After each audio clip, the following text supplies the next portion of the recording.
Pembacaan firman kita pada minggu kali ini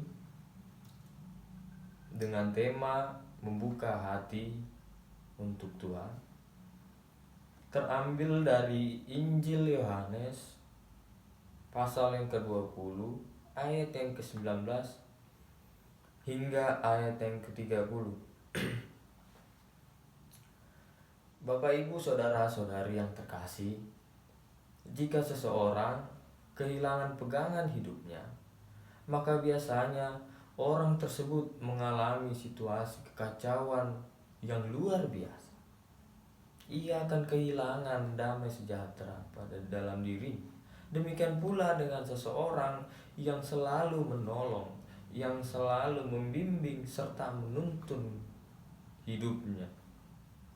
Namun bagaimana jika penolong, pembimbing dan penuntun dalam hidup kita pergi meninggalkan kita, pergi ke suatu tempat yang jauh atau pergi meninggalkan dunia?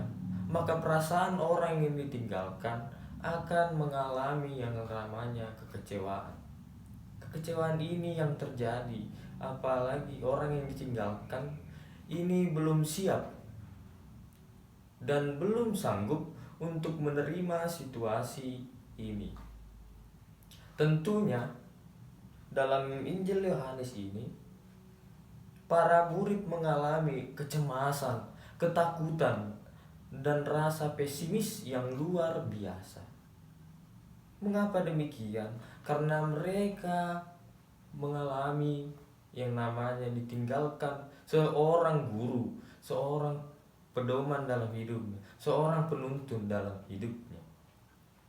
Pada waktu itu Yesus menampakkan diri kepada murid-muridnya di situasi yang mencekam, karena para imam-imam Yahudi memfitnah para murid dengan mengatakan kalau para murid Yesus mengambil mayat Yesus. Mengapa demikian? Karena para imam, para pemimpin Yahudi ingin masyarakat beralih dan tidak percaya dengan Yesus. Ketika suasana mencekam dan pintu-pintu rumah tertutup, para murid berkumpul di suatu rumah. Namun Yesus setelah itu datang kepada mereka di tengah-tengah mereka.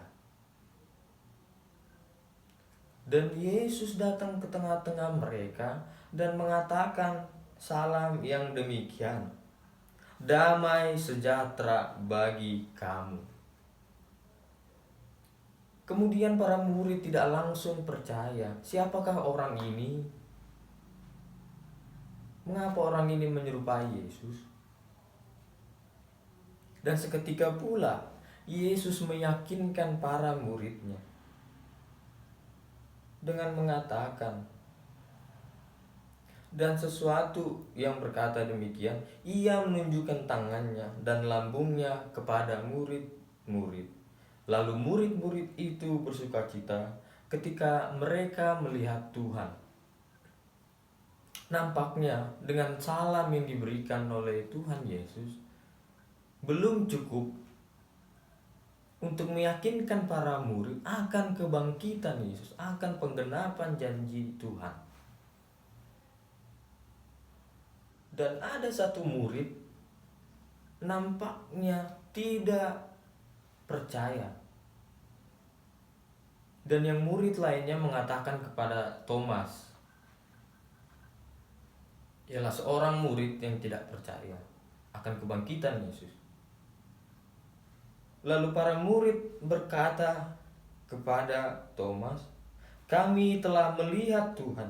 Tetapi Thomas berkata kepada mereka, sebelum aku melihat bekas paku ada di tangannya, dan sebelum aku mencucukkan jariku ke dalam bekas paku itu, dan mencucukkan tanganku ke lambungnya, sesekali aku tidak akan percaya. Thomas di sini mengalami kerisauan, kekacauan, serta pesimis yang luar biasa. Karena ia tidak mampu lagi, ia tidak menyangka ditinggalkan seseorang yang penuntun dalam hidup. Setelah 8 hari kemudian, di hari yang pertama itu, ketika para murid kumpul, di situ tidak ada Thomas. Namun 8 hari kemudian, Thomas bersama-sama berkumpul dengan dia. Sementara pintu-pintu terkunci, Yesus kembali hadir di tengah-tengah mereka dan berkata, demikian pula, damai sejahtera bagi kamu.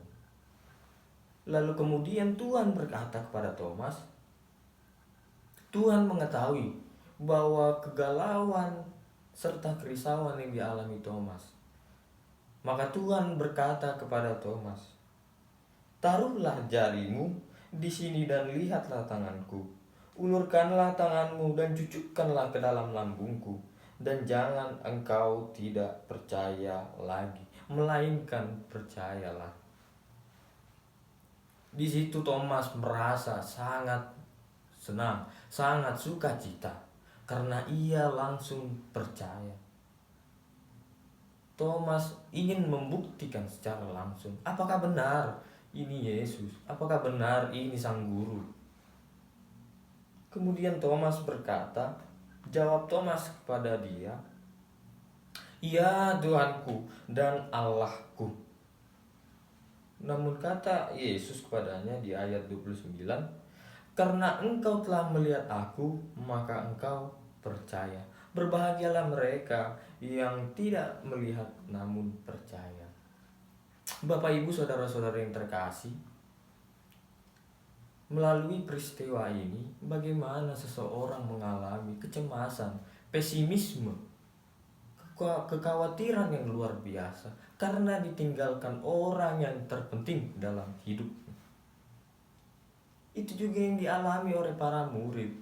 Bagaimana mereka tidak ada penuntun hidupnya, namun Yesus dengan penggenapan janjinya hadir di tengah-tengah mereka dengan sapaannya.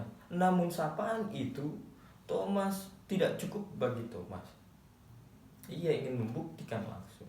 Memang seringkali dalam kehidupan kita sering mengabaikan sapaan Tuhan.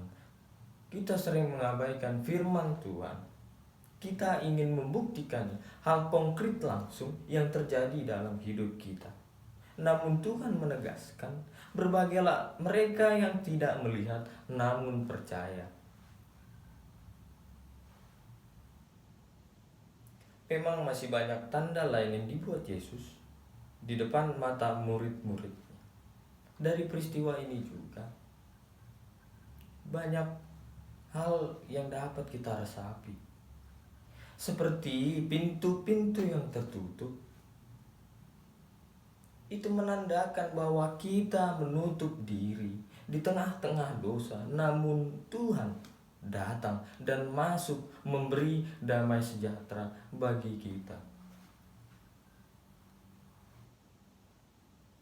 Oleh karena itu, Bapak Ibu saudara-saudari yang terkasih dalam nama Tuhan kita Yesus Kristus, Injil Yohanes ini mengingatkan kita untuk membuka hati kita, mendengar suara Tuhan, mendengar sapaan Tuhan, mendengar firman Tuhan, serta melakukannya dalam kehidupan kita sehari-hari, tidak mengabaikan suara itu. Dan berbahagialah mereka yang melihat, tidak melihat namun percaya. Amin.